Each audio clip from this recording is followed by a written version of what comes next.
Radiophonique, il est 13h et c'est l'heure de la deuxième édition de Mali Actualité.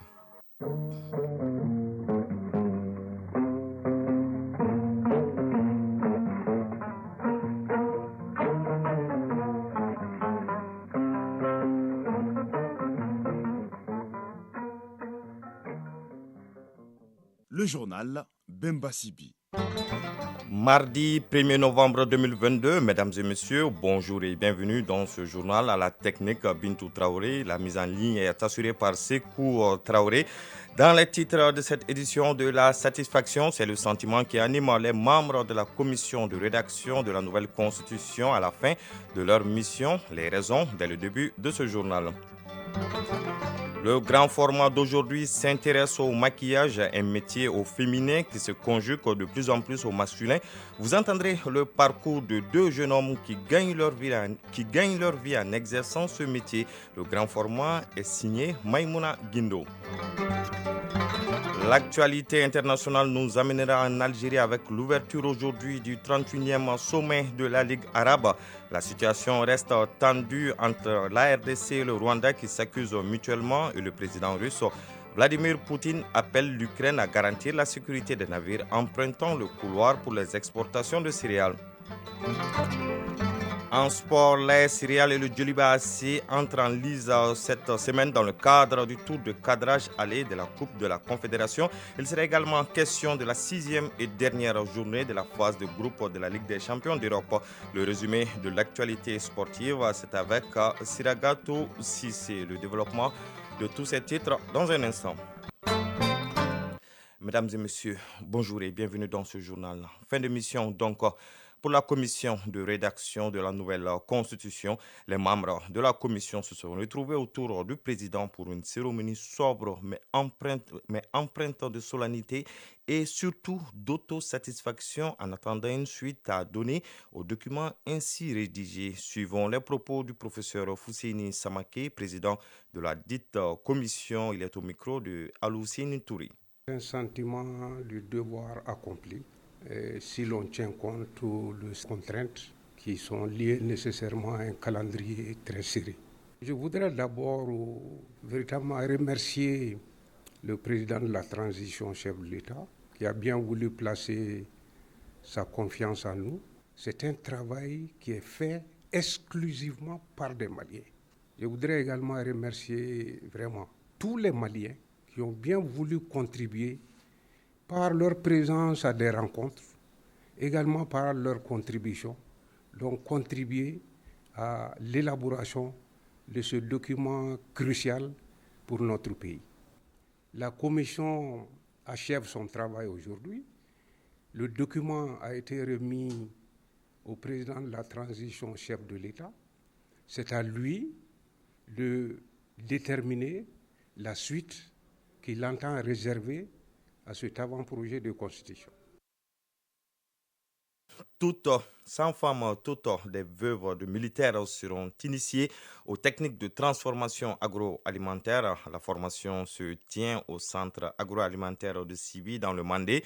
C'est le fruit d'une synergie d'action du ministère de l'Entrepreneuriat national, de l'Emploi et de la formation professionnelle et celui de la Défense et des anciens combattants. Les deux départements répondent ainsi à une demande de la direction du service social des armées. Les détails avec nos envoyés spéciaux, Salimatan Daou et Karunga Kunati. Le ministre de l'Entrepreneuriat national, de l'Emploi et de la formation professionnelle, Bakari Doumbia, et le secrétaire général du ministère de la Défense et des anciens combattants, le général de division Sidiki Samake, sont accueillis à Sibi avec joie. Enfants, jeunes et vieux, accompagnés des chasseurs, sont mobilisés pour le lancement d'une activité à l'intention de veuves de militaires. Elles sont au nombre de 100 et vont bénéficier d'une formation en transformation agroalimentaire.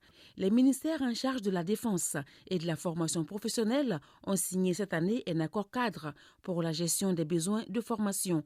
13 corps de métier ont été recensés.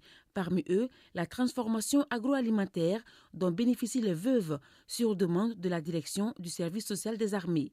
Pour l'exécution de l'accord d'une durée de 3 ans, toutes les structures du département de la formation professionnelle sont mobilisées. Bakari Doumbia, ministre de l'Entrepreneuriat, de l'Emploi et de la formation professionnelle. Nous avons le même objectif, mais nous n'avons pas les mêmes armes pour avancer. Et je crois que cette convention nous permet d'avoir une arme unique, celle de dire qu'à la différence des missions, nous nous donnons la main pour assurer la sécurité globale des Maliens.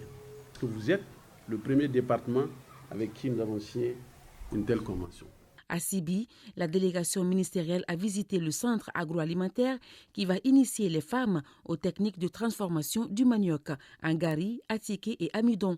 Le centre assure également la restauration et l'hébergement des bénéficiaires. Dans le cadre de la 27e édition du mois de la solidarité et de la lutte contre l'exclusion, l'Association malienne des personnes de petite taille vient de tenir une conférence sur le thème « L'intégration des personnes de petite taille dans les secteurs publics et privés, cas des personnes de petite taille ». Cette conférence marque également la célébration du 14e anniversaire de l'association, nous dit Aliou Abdoulaye Touré dans ce reportage. Elles sont petites de par leur taille, mais grandes dans l'âme. Selon les informations de l'association, le nombre de personnes de petite taille et handicapées est estimé à 15,5%, soit environ 2 247 500 personnes handicapées. À travers cette conférence, l'association entend attirer l'attention des plus hautes autorités sur les difficultés auxquelles elles sont confrontées. Cette rencontre est aussi une opportunité de saluer les avancées en termes d'emploi et d'insertion. Kadi Bari, présidente de l'Association des personnes de petite taille. Nous constatons avec beaucoup de satisfaction que même si l'insertion des personnes handicapées dans la fonction publique progresse, force est de constater qu'il reste encore des efforts à fournir au niveau du secteur privé, singulièrement les personnes de petite taille. Malgré les outils d'accompagnement et des lois en faveur de leur insertion. Konaté Zeynep Guissé, deuxième vice-présidente de la Fédération malienne des personnes handicapées. Le thème « L'insertion des personnes handicapées dans les secteurs publics et privés, cas des personnes de petite taille » est un sujet préoccupant à plus d'un titre. Car, morphologiquement, rien n'est préparé pour les accueillir dans les lieux de travail, quel que soit au niveau du public comme privé. Convaincus que le handicap n'est pas une fatalité, les personnes de petite taille ont fait de leur différence une force. C'est pourquoi le ministre Oumarou Diarra salue la pertinence du thème choisi. Oumarou Diarra, ministre délégué chargé de l'action humanitaire. Force est de reconnaître de nos jours que vous avez franchi plusieurs étapes dans le combat de votre acceptation au sein de la société en vue de votre intégration. Vous avez vaincu les regards parfois condescendants, parfois de pitié, mais vous êtes resté digne en vous imposant à travers des efforts soutenus. Toutefois, l'association plaide aussi pour leur nomination dans les départements ministériels, sollicite aussi la construction d'un centre de formation professionnelle au nom des personnes de petite taille. Actualité hors de nos frontières, ouverture aujourd'hui du 31e sommet de la Ligue arabe en Algérie. Ce sommet de 2 jours abordera plusieurs questions liées à la situation politique en Libye et au Liban, à la relance de l'initiative arabe de paix avec Israël adoptée à Beyrouth en 2002, à la crise au Soudan, au conflit au Yémen, mais aussi sur la sécurité alimentaire. La sécurité hydrique sera également abordée lors du sommet d'Alger. C'est la première fois depuis 2019 que les membres de la Ligue arabe se réunissent. Au Tchad, les autorités ont achevé hier leur visite à Moundou. Cette délégation gouvernementale avait pour mission de sillonner les villes touchées par les violences du 20 octobre dernier qui ont fait une cinquantaine de morts et environ 300 blessés selon le bilan officiel. Moundou a enregistré 28 morts, a affirmé le chef de la délégation. Avant de quitter la deuxième ville tchadienne, la délégation s'est rendue à l'hôpital provincial de la ville au chevet des blessés. Des milliers de Congolais ont manifesté hier à Goma, dans la province du Nord Kivu, contre le Rwanda. Kinshasa, qui accuse le Rwanda de soutenir le mouvement du 23 mars qui continue à gagner du terrain en RDC. Kigali, de son côté, a toujours démenti en accusant la RDC en retour de travailler main dans la main avec les rebelles hutus-rwandais du FDLR. Le gouverneur de la province du Nord Kivu a appelé la population à la vigilance en demandant à la société civile et au mouvement citoyen de s'abstenir d'organiser des manifestations. Selon lui, elle favoriserait l'infiltration l'infiltration de l'ennemi alors que les rebelles du M23 ne cessent de se rapprocher de Goma. Dans son appel lancé hier à l'Ukraine, le président russe Vladimir Poutine leur demande de garantir la sécurité des navires empruntant le couloir pour les exportations de céréales. Il les accuse d'être une menace après une attaque qui a visé la flotte russe en Crimée samedi dernier. L'Ukraine doit garantir qu'il n'y aura aucune menace pour la sécurité des navires civils, a déclaré Vladimir Poutine lors d'une conférence de presse accusant Kiev d'avoir utilisé le couloir céréalier pour l'attaque qu'il lui impute et qui a justifié son retrait de l'accord sur les exportations ukrainiennes. L'actualité nationale à présent. Le maquillage, je vous le disais dans les titres, est un métier au féminin qui se conjugue de plus en plus au masculin. Et dans le grand format de ce journal, Maïmouna Guindo est allée à la rencontre de deux jeunes, un Malien et un Nigérian, qui ont fait du maquillage leur profession et ravivent même la vedette aux femmes dans le domaine. Une activité qui leur permet aujourd'hui de subvenir à leurs besoins et avoir une indépendance financière. Maquillage, un métier qui se conjugue au masculin, c'est le grand format de ce journal et c'est signé Maïmouna Guindo. Le maquillage fait partie des éléments essentiels de la cosmétique. Les femmes l'utilisent le plus souvent pour paraître plus belles et attrayantes. C'est donc un domaine traditionnellement réservé aux femmes. Mais aujourd'hui, les hommes aussi s'y mettent. C'est le cas d'Abdrahman Akani. Ce jeune Nigérien d'une trentaine d'années a une longue expérience dans le domaine du maquillage.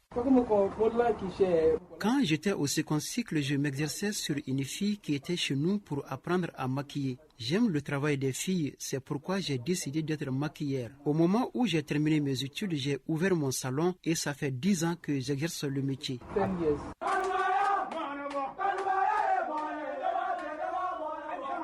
Dans ce salon règne une ambiance festive. Son promoteur s'appelle Boubacar Sila dit Nfa, en plein dans son travail. Tout comme Akani, ce jeune Malien qui mesure près d'1,60 m est un passionné de l'activité. Depuis à bas âge, j'aimais ce métier. J'avais l'habitude de maquiller ma petite sœur. Et Dieu faisant bien les choses, j'exerce pleinement aujourd'hui ce métier.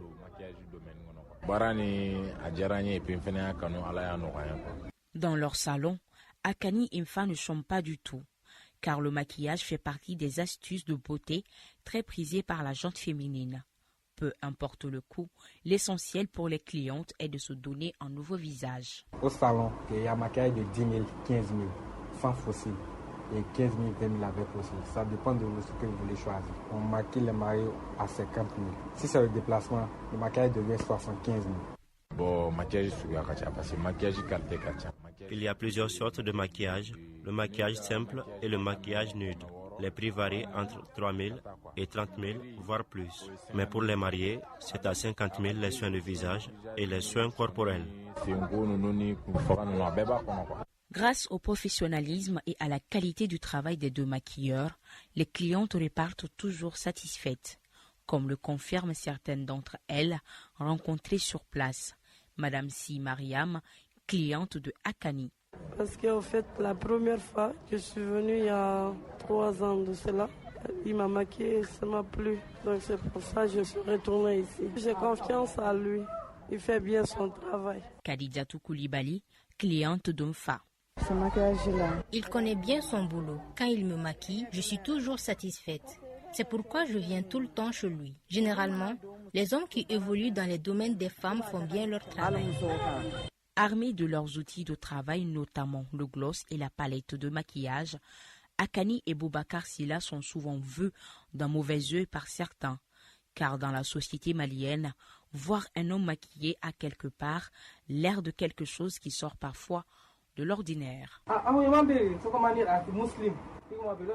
Mon père m'a demandé pourquoi je fais ce travail à cause des préjugés. Parce que, comme on le sait dans l'islam, un homme n'a pas le droit de toucher une autre femme. Je pense que l'essentiel, c'est de faire seulement son travail. Quand un homme s'intéresse à une activité de femme, Il est souvent mal perçu dans notre société. C'est pourquoi je fais régulièrement l'objet de critiques et je suis même traité parfois de femme. Pour moi, l'essentiel est de subvenir à mes besoins.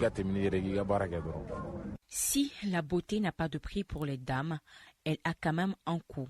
Un coût que les clientes acceptent volontiers pour le plaisir des yeux. Et Akani Imfa n'en demande pas moins.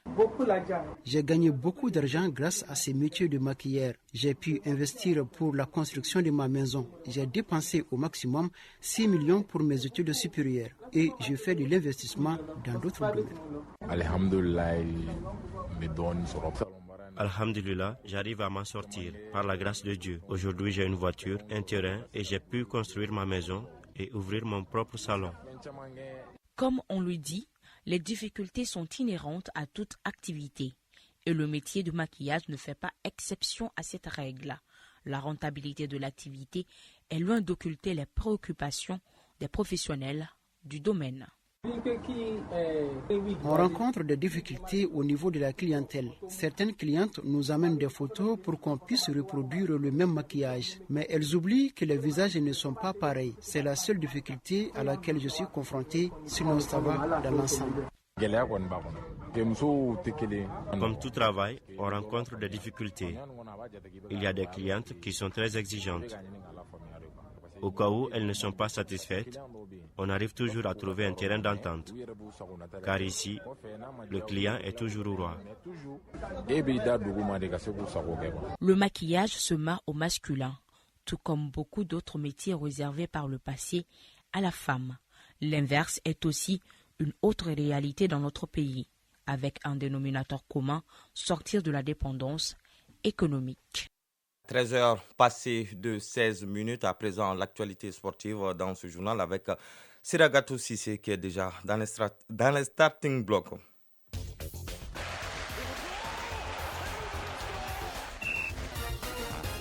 Alors, bonjour Siragatou. Bonjour Bemba Sibi. Tour de cadrage aller de la Coupe de la Confédération. La Céréale et le Djeliba AC seront sur le pont cette semaine. Oui, dès demain, mercredi, ici à Bamako, au stade 26 mars, le Djoliba AC reçoit l'association sportive des forces armées royales du Maroc. C'est la première fois que ces deux équipes s'affrontent sur la scène africaine. L'AS FAR reste au plan local sur une défaite 1-0 en championnat face au Raja de Casablanca. Après 7 journées disputées, l'AS FAR est deuxième 15 points derrière le Wydad Athletic Club du Maroc 17 points. Le Djoliba, c'est lui, au plan local, n'a toujours pas disputé la Ligue 1. Les Rouges ont cependant 2 matchs de Ligue des Champions dans les jambes. Toujours ce mercredi, l'AS Real se produira, elle, sur la pelouse synthétique du Royal Léopard d'FC Eswatini. Les Scorpions sont déjà sur place avant d'en découdre avec ce club Eswatini peu connu du public sportif malien, sacré 8 fois champion de ce pays, dont le dernier remonte à l'année dernière. En tout cas, bonne chance à nos représentants sur le plateau africain. Ligue des champions d'Europe, la 6e et dernière journée de la phase de groupe débute ce mardi. Le suspense réside au niveau du groupe D. Oui, les 4 équipes dans l'ordre au classement: Tottenham 8 points, Sporting Lisbonne 7 points, Eintracht Francfort 7 points et Marseille 6 points peuvent se qualifier pour les 8e de finale lors des oppositions Sporting Lisbonne, Eintracht Francfort et Marseille-Tottenham. Le coup d'envoi de ces deux matchs à 20h, autant pour moi. Dans le groupe A, duel au sommet entre Liverpool, 2e 13 points, et Naples, premier 15 points. À l'aller, Naples avait corrigé Liverpool 4-1. Dans le groupe B, le FC Bruges, leader 10 points, et le FC Porto, 9 points, se battront à distance pour la première place en croisant respectivement l'Atlético de Madrid et Leverkusen. Ces deux matchs en revanche débutent à 17h45. Dans le groupe C, le Bayern Munich, leader 15 points, accueille l'Inter Milan, deuxième 10 points. Le FC Barcelone, lui, éliminé de la Ligue des Champions, ira à Plizen pour jouer contre le Victoria. Le coup d'envoi de ce match est prévu à 20h. À 19 jours de la Coupe du Monde au Qatar, l'équipe de France est perturbée par une cascade de blessures et de forfaits. Oui, 2 cadres, 2 champions du monde, N'Golo Kanté et Paul Pogba sont officiellement forfaits. Le sélectionneur Didier Deschamps a déjà de cheveux blancs. Des joueurs comme Jules Koundé, Raphaël Varane et Mike Magnan seraient incertains pour cause de blessures. Les nouvelles semblent être bonnes. Karim Benzema, Lucas Hernandez et Aurélien Chouameni ont repris les entraînements, de quoi donner des idées et des sourires à Deschamps à 8 jours de l'annonce de la liste des joueurs sélectionnés pour la Coupe du Monde Qatar 2022. Merci Siragatou Sissé pour toutes ces informations sportives. À présent, la chronique Initiative citoyenne. Initiative citoyenne. Le développement par nous-mêmes. Dans la chronique Initiative citoyenne de ce mardi, nous parlons de l'association Tous et Chacun, qui est un regroupement de plusieurs structures qui se sont donné la main pour plus d'efficacité dans la lutte pour la réduction du taux de mortalité néonatale et infantile au Mali. Depuis sa création, elle est active sur le terrain à travers des caravanes de sensibilisation, des émissions radiophoniques, des productions audiovisuelles afin de mieux sensibiliser la population sur les bonnes pratiques. Ousmane Daou nous ouvre les portes de l'association Tous et Chacun dans la chronique Initiative citoyenne. L'association Tous et Chacun est une initiative d'une dizaine de structures qui a vu le jour en 2014.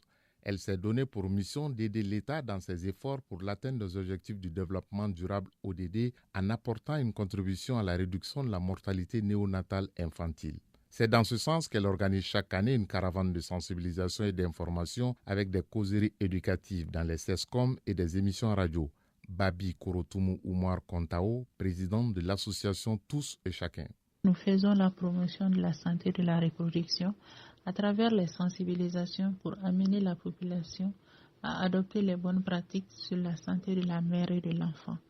Et si nous prenons les causes des décès maternels, nous avons un retard qui est le retard dans la prise de décision au sein de la population.